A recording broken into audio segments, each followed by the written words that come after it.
Segala puji bagi Allah. Kemudian salawat dan salam pada Rasulullah, pada keluarga dan seluruh sahabat-sahabatnya yang Allah muliakan, insyaAllah. Bapak-bapak, ibu, jamaah salat subuh yang datang karena Allah, dan mudah-mudahan Allah balas setiap langkah dengan pahala yang berlimpah, insyaAllah. Bapak Ibu yang Allah muliakan, kita akan menyambung pembahasan kita, yaitu tentang amalan-amalan yang ringan tapi berpahala besar. Di pertemuan kita sebelumnya, kita sudah menjelaskan amalan pertama yang ringan dilakukan tapi pahalanya luar biasa besarnya, yaitu mendoakan kaum muslimin, muslimat, mukminin dan mukminat.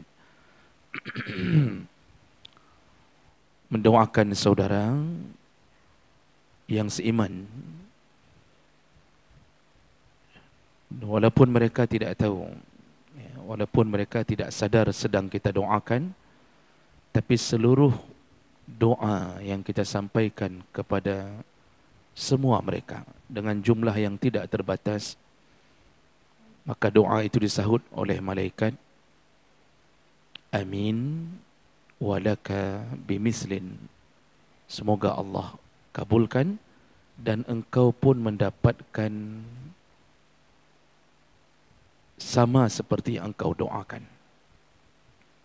Jadi maksudnya kalau 1000 orang kita doakan dengan kebaikan, maka kebaikan itu, 1000 kebaikan itu akan kembali kepada kita.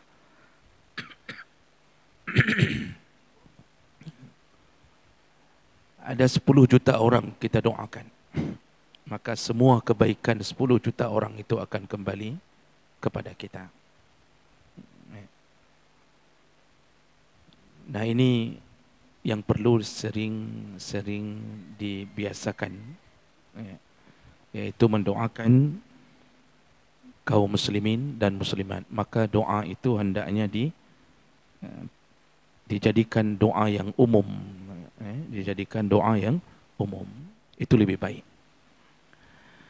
Baik, kita lanjutkan amalan kedua yang menyebabkan pahala besar, padahal amalannya ringan, tidak membebankan hidup, tidak melukai tubuh, tidak membuat lelah bibir, yaitu amalan kedua adalah perbanyaklah berzikir, menyebut-nyebut nama Allah. Ini hanya amalan berada di dua anggota tubuh, yaitu lisan dan hati. Lisan yang menyebut, lalu kemudian hati yang bertafakkur atau memikirkan apa yang disebut oleh lisan. Hanya dengan beberapa kalimah, tapi kita tidak sadar bahawa kalimah yang kita keluarkan itu benar-benar dihargai Allah dengan pahala yang berlimpah. Setiap kalimah mengenang-enang, memikirkan, bertadabbur, bertafakkur,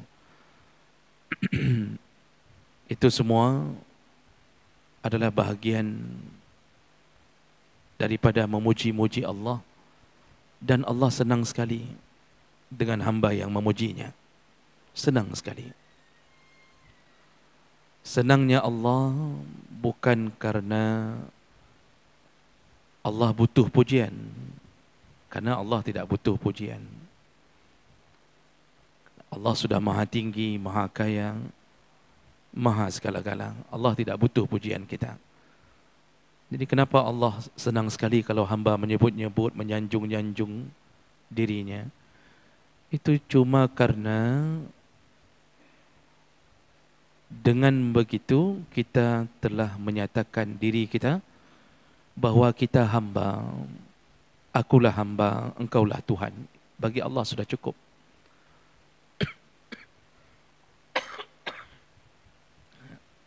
Bagi Allah sudah cukup seseorang menyatakan dirinya hamba dan dia tahu siapa Tuhannya. Itu yang disukai Allah.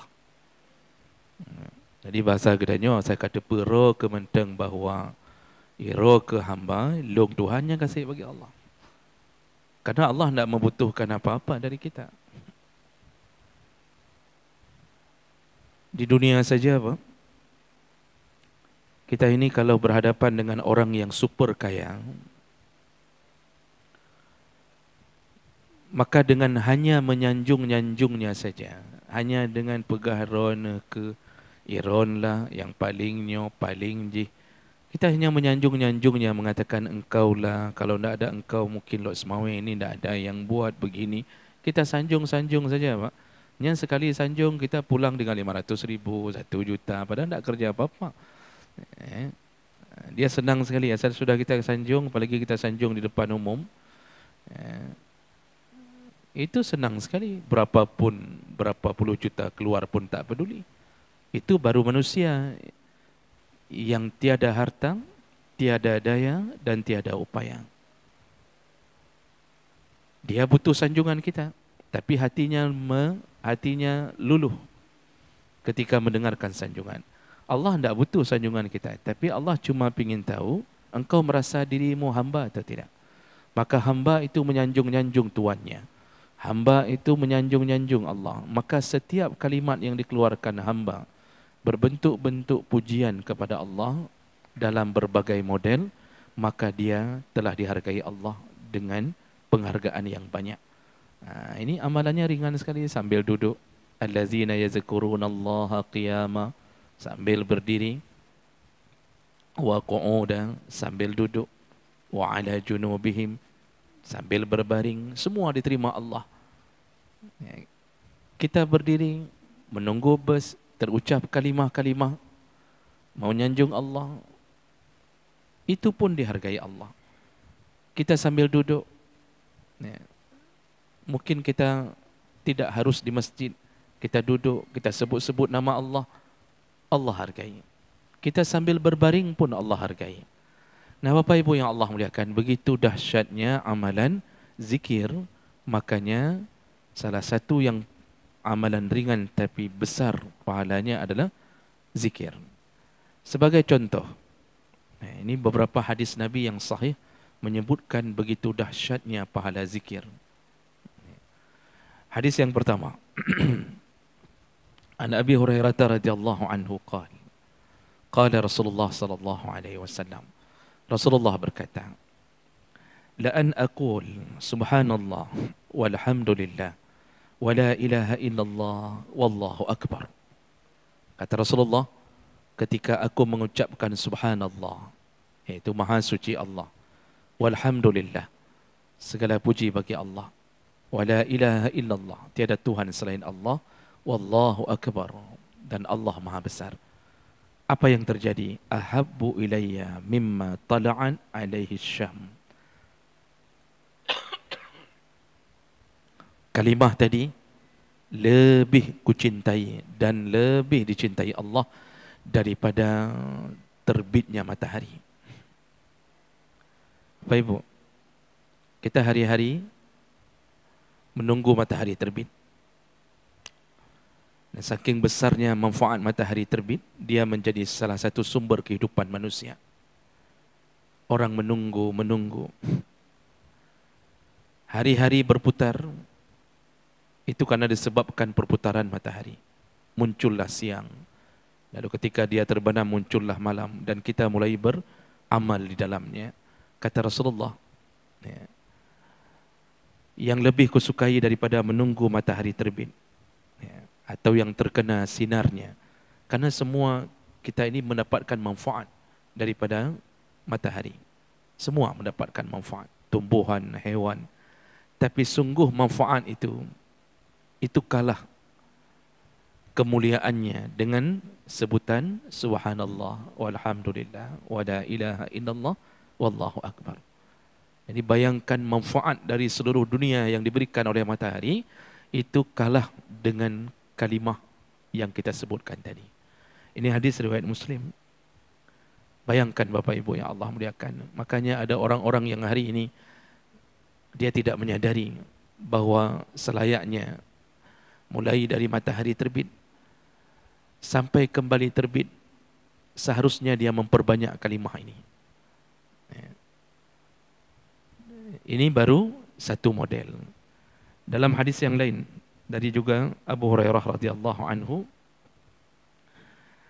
Rasulullah sallallahu alaihi wasallam mengatakan, "Man qala," barang siapa yang mengucapkan la ilaha illallah wahdahu la syarika lah, lahul mulku wa lahul hamdu wa huwa ala kulli syai'in qadir.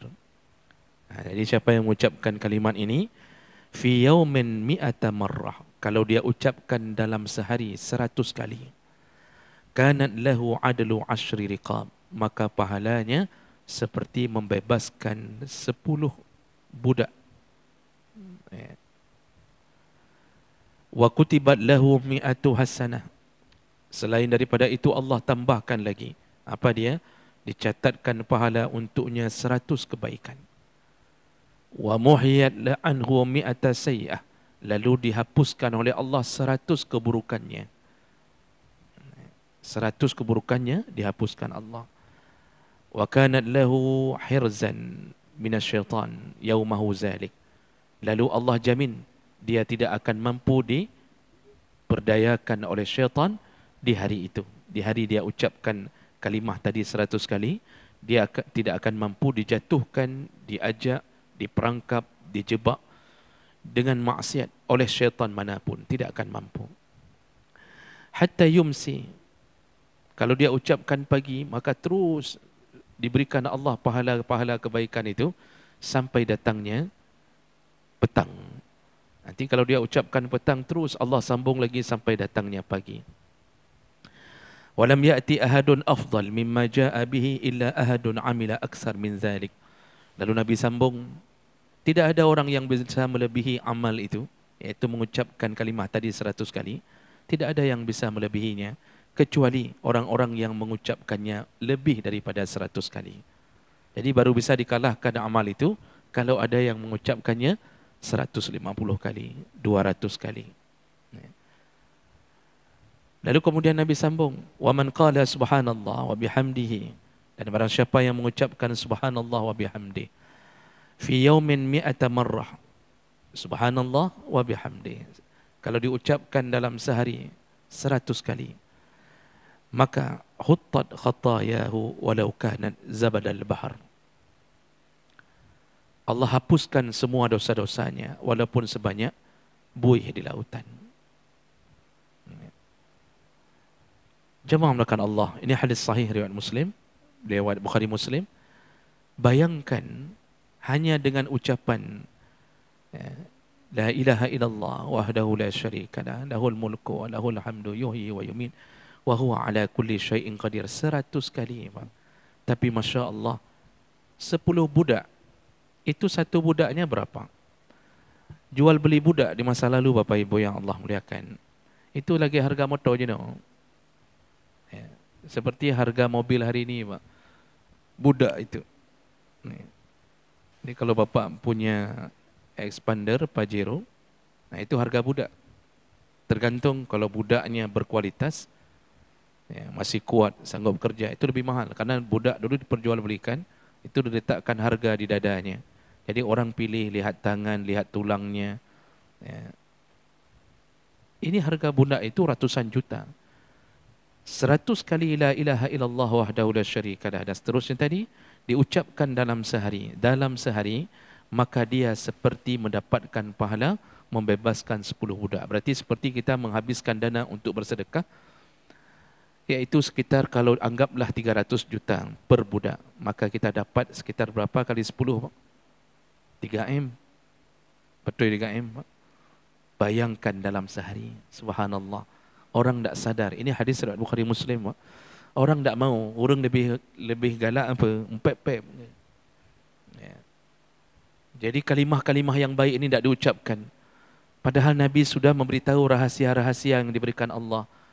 Maka ketika nanti kita ditutup mulut oleh Allah dengan datangnya malaikat maut, bahkan sebelum datangnya kita koma, bibir kita setruk, tidak mampu mengucapkan lagi, di saat itu baru penyesalan datang. Ya. Baru kemudian kita berharap-harap, ya Allah, kenapa kalimah ini pun tak sanggup lagi. Tapi ketika di dunia masih diberikan kesihatan oleh Allah, kita tidak banyak menyebut-nyebut Allah. Ya. Bahkan hari ini orang-orang bahkan menyebut-nyebut, menyanjung-nyanjung manusia yang dipuja-pujinya. Ini tahun-tahun politik, orang menyebut-nyebut tentang siapa calon presiden yang disukainya.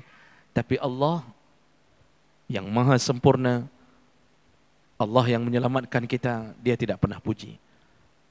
Ini model yang kedua.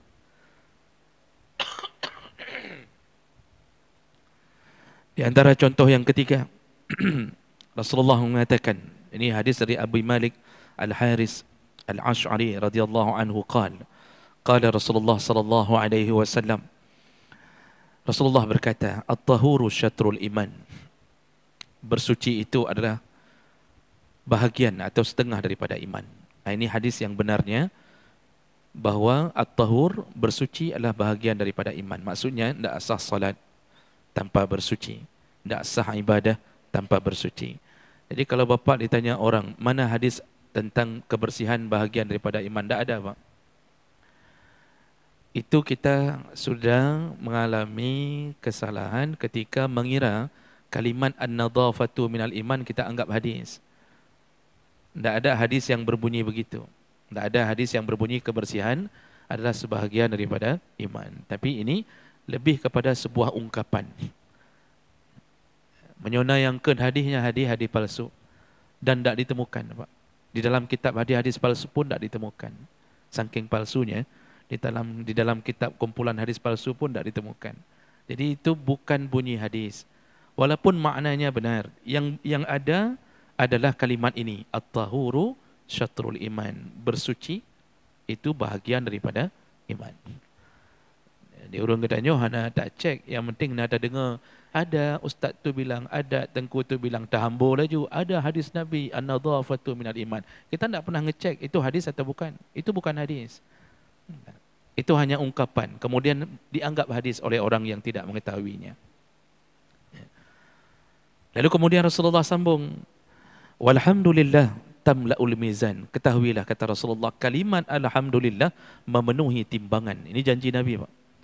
Kalimat alhamdulillah memenuhi timbangan. Sedangkan kita berhadapan dengan Allah dengan timbangan. Allah mengatakan apa? Fa amma man saqulat mawazinu fahuwa fi 'aisyatir radiyah. Orang-orang yang penuh timbangannya, berat sekali timbangannya, maka dia akan dimasukkan ke tempat yang diridainya, yaitu surga. Bagaimana cara memenuhi timbangan? Mudah, yaitu sering-sering ucapkan kalimah alhamdulillah. Ringan sekali, Pak, Masya Allah. Sambil duduk, alhamdulillah. Ada semayang, alhamdulillah, 50 ke? Ada 5 kali salat, 33 kali 5.